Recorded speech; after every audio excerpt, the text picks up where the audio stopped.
Eyewitness News at noon. A former police officer charged with murder. Now the Philadelphia District Attorney says the officer who shot 12-year-old Thomas Siderio knew the young boy was unarmed before shooting him in the back. This is CBS 3 Eyewitness News at noon, now streaming live on CBS News Philly. Good afternoon, everyone. I'm Jim Donovan. And I'm Janelle Burrell, and we begin with those breaking new developments. Eyewitness News reporter Joe Holden is live for us in Center City. So, Joe, you were there as the district attorney announced these charges just moments ago. What more can you tell us?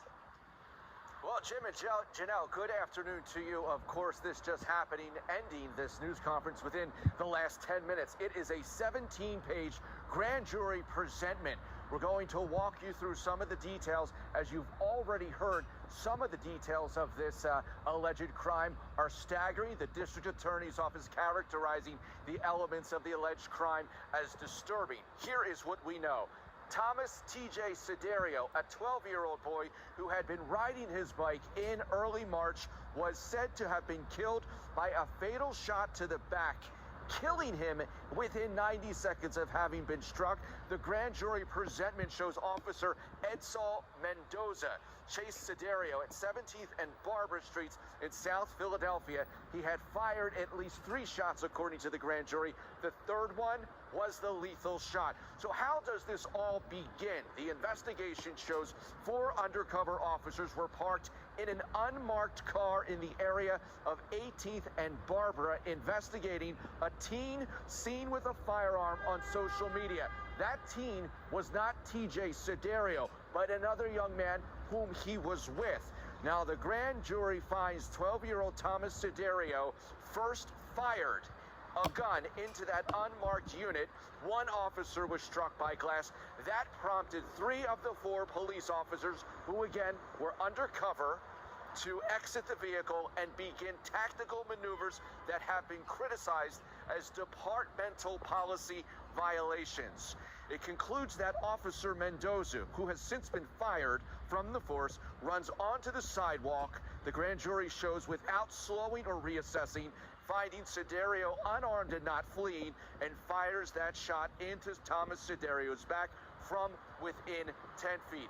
Let's go ahead and listen to District Attorney Larry Krasner. The gun was sitting on the street below the curb line, nearly 40 feet away. Thus, when Officer Mendoza fired the third and fatal shot, he knew the 12-year-old, 5-foot-tall, 111-pound Thomas Siderio no longer had a gun and no ability to harm him. But he fired a shot through his back, nonetheless, that killed him. The medical examiner's office finds that the manner of death is homicide. The grand jury concluding that this is a case of first-degree murder. We know that Edsal Mendoza surrendered earlier this morning. He is being held without bail at this point. The Fraternal Order of Police is out with a statement at this noon hour. I'll quote here in my email: "The accused officer, like every other citizen, is entitled to due process, and we are confident that our judicial system will protect this officer's constitutional right to a fair trial." That is the latest on this breaking story. I'm back at 4 with more. For now, live outside the district attorney's office, this is Joe Holden, CBS 3 Eyewitness News. All right, Joe, with those breaking details, thank you for that. And a short time ago, Eyewitness News spoke with the great-grandmother of Thomas Siderio, and she spoke about the emotion of today's news. I'm happy. That's all I can say right now.